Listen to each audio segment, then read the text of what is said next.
people, these pastors, they are always so focused on some great thing they are doing for God because they use the name of God all the time.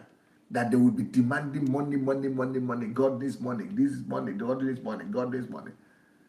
But you will not even be able to save for your own family, or pay for your house rent, or pay for your children's school fees. They are transfixed on doing, oh God is asking you to give. God is telling you not to do this project. This is another project. God is saying we should do this. God is saying we should do. That is an abuse, taking advantage of people. So you will be giving. You will not even have time to save. It will not even cross your mind. You will not even be able to take anything to your mom or dad. That is an abuse. So you are just like a slave working for somebody's own great vision.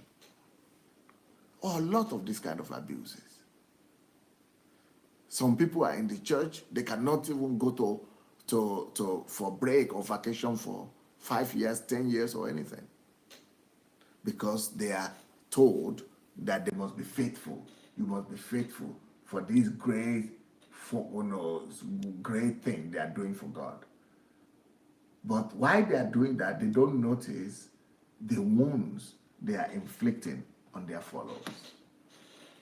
And they are only all of a sudden surprised when a pastor or one of the members of the church suddenly says, well, I have to go now, or somebody just disappears. And they'll be wondering, why did he disappear? Everything is okay now. To them, everything is okay because they don't see your pain. They don't feel you. They don't know what you are going through. They don't know your situation. They are not thinking about a human being. You see, any organization that makes the vision to be more important than people, that organization will abuse people sooner or later. You will abuse because vision itself is for people. Jesus himself died for people. God's vision is for people. So for you to now say, oh, it's the vision of the church, and then be using human being as sacrificial offering, that's wrong because it is human being that God died for, that Jesus died for. Jesus died for these people that you are just sacrificing like that. So these are things that we are calling spiritual abuse. All these things are abuses. So think about Jesus also. The reason why I want you people to listen to this without hatred and anger is because, you see, environment of religion itself is damaging. Look at Jesus. Think about Jesus. Who in his society offended him the most? You think about it.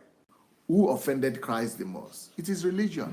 So religion, if we are not careful, that is why it is personal relationship with God we have to emphasize. Let us begin to de-emphasize religion. Let us begin to de-emphasize religious allegiances. Let us begin to de-emphasize dedication to structure, religious structure, organized religion. Organized religion will always be deadly. You know, it is organized religion that killed Jesus. It's organized religion. It is organized religion that did the most harm to the gospel. Religion is always deadly when it becomes organized.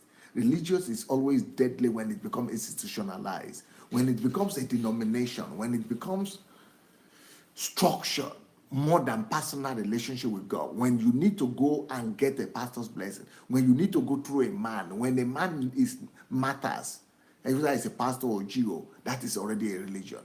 When you need to go to a particular place, a church, when you definitely must go to church every Sunday or to that particular church, and you must be a member, that is already religion. That is already becoming deadly right there.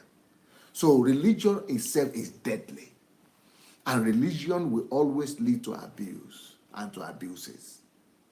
But personal relationship with God, you can never get it wrong.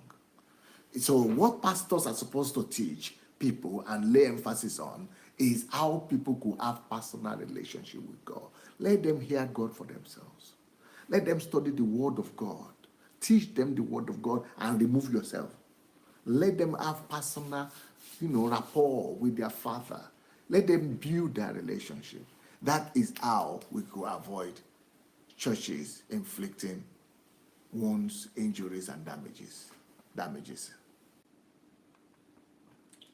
So wasn't it the Pharisees, the religious leaders of the day, the legalistic law keepers, that, didn't they upset Jesus the most?